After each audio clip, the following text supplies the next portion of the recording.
दोस्तों, क्या आपने कभी सोचा है कि हमारा जीवन साथी कौन होगा ये पहले से तय होता है या ये बस एक संयोग होता है?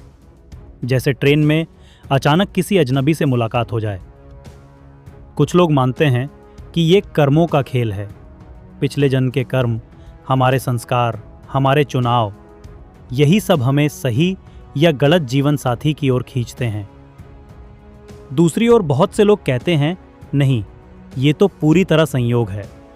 किससे, कब, कहाँ, कैसे मुलाकात हो जाए, ये हमारे बस में नहीं होता। आज हम इस प्रश्न की गहराई में उतरेंगे। जीवन साथी का चयन, क्या ये हमारे कर्मों का खेल है या सिर्फ संयोग? भारत की संस्कृति में जीवन साथी सिर्फ एक साथी नहीं, बल्कि धर्मपत्नी या धर्मपति माना गया है। हमारे शास्त्रों और पुराणों में बार बार ये कहा गया है कि विवाह सिर्फ दो शरीरों का नहीं, दो आत्माओं का मिलन है। ये बंधन अगले जन्मों तक चल सकता है। पुरानी कहावत है, हर विवाह आसमान में तय होता है। कई लोग शादी से पहले कुंडली मिलवाते हैं, जिसमें जन्म तिथि, ग्रह नक्षत्र और कर्म फल का हिसाब लगाया जाता है। तो क्या ये सच में कर्मों का खेल है? क्या ये पहले से लिखा है कि हमें किससे मिलना है? अब आइए आधुनिक सोच को देखें। मनोवैज्ञानिक कहते हैं कि हम वही आकर्षित करते हैं जो हमारे व्यक्तित्व से मेल खाता है।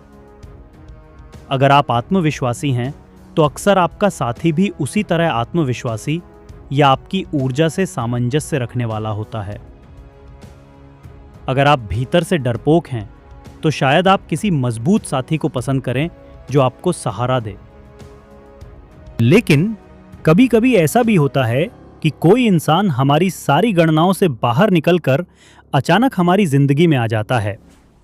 जैसे बस में किसी अजनबी से मुलाकात हो और वही आगे चलकर जीवन साथी बन जाए।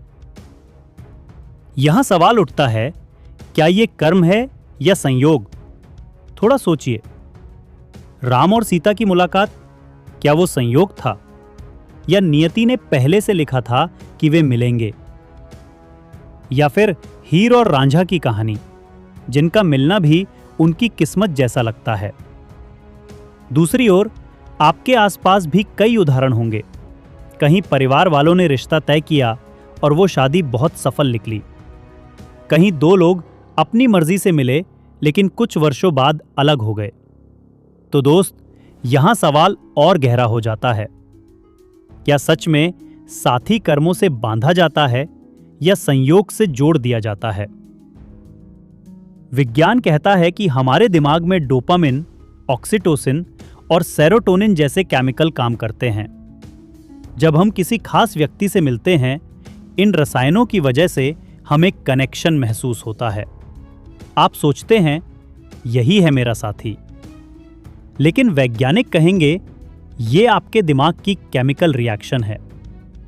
तो विज्ञान के हिसाब से ये एक संयोग है कि किसी इंसान का व्यक्तित्व और आपकी सोच इतनी मेल खा गई कि दिमाग ने रसायन छोड़ दिए और आप रिश्ते में बंध गए।